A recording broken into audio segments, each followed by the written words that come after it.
ભાઈઓ બહેનો તેમજ ગુરુજનો, આજનો જે દિવસ છે એ મહાપરિનિર્વાણ દિવસ કે જેમણે ભારત દેશને આવું મહામૂલું બંધારણ આપ્યું.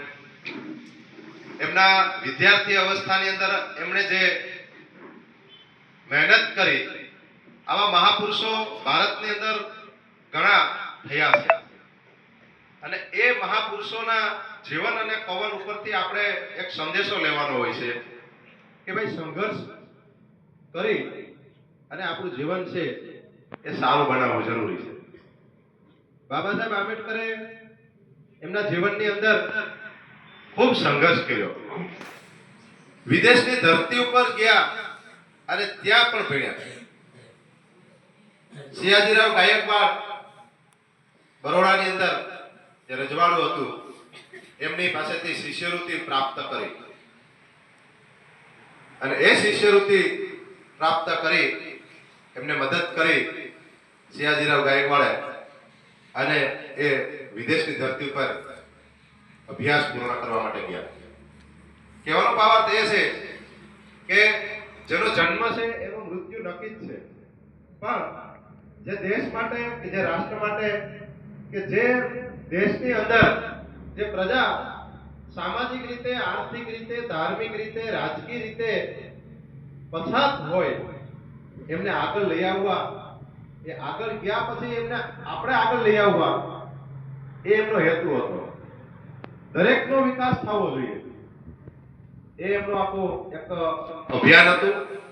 અને આજે જે કંઈ આપણે પ્રાપ્ત કરી રહ્યા છીએ, જે ભારત દેશનું બંધારણ, વિચાર કરો, એ સતત લખતા હતા અને એને કોઈ પણ પુસ્તકનો એટલો શોખ હતો કે આખી લાઇબ્રેરી, આખું એનું રાજગૃહ છે એ આખી લાઇબ્રેરી એના પુસ્તકોથી આખું ભરેલું હતું.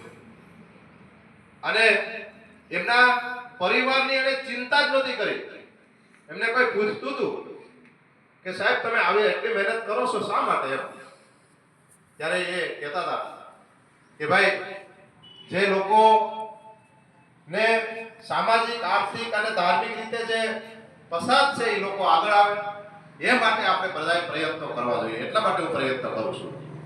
અને એમના એક દીકરા તરીકે પછી એક છેલ્લો રાજરત્ન દીકરો હતો, ખૂબ રૂપાળો. એમના પત્ની રમાબા એને ઠપકો આપતા હતા કે સાહેબ તમે તો એમ કહેતા હતા કે આપણા દીકરાને રાજા બનાવવો છે, આપણા દીકરાને રાજા બનાવવો છે, પણ આ તો રાજરત્ન પણ આ દુનિયા છોડીને જાય છે.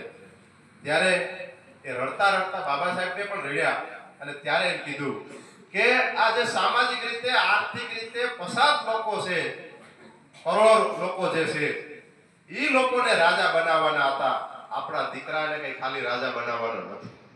વિચાર કરો.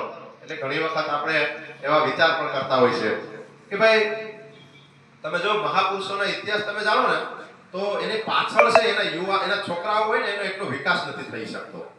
ઘણી વખત આપણે એક સૂત્ર પણ આપીએ, ઘણા કહેવત પણ છે કે ભાઈ મહાપુરુષોની પાછળ એના સંતાનો છે એટલું કરી શકતા નથી. શા માટે?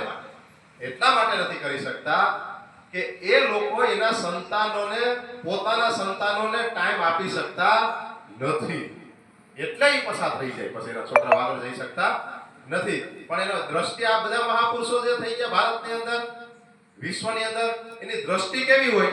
વિશાળ દ્રષ્ટિ હોય. બધા માનવતાવાદી દ્રષ્ટિ હોય, માનવ પરિવારની ભાવનાની દ્રષ્ટિ હોય. એટલે આવા મહાપુરુષોને આપણે કોટી કોટી વંદન કરીએ છીએ. એમના જીવનમાંથી પણ, એના જીવન કવનમાંથી પણ આપણે પણ કંઈક એનો બોધપાઠ લઈએ અને આપણું જીવન પણ સારું બનાવીએ. એવો આપણે બાબા સાહેબને આજની 6 ડિસેમ્બર નિમિત્તે કોટી કોટી વંદન.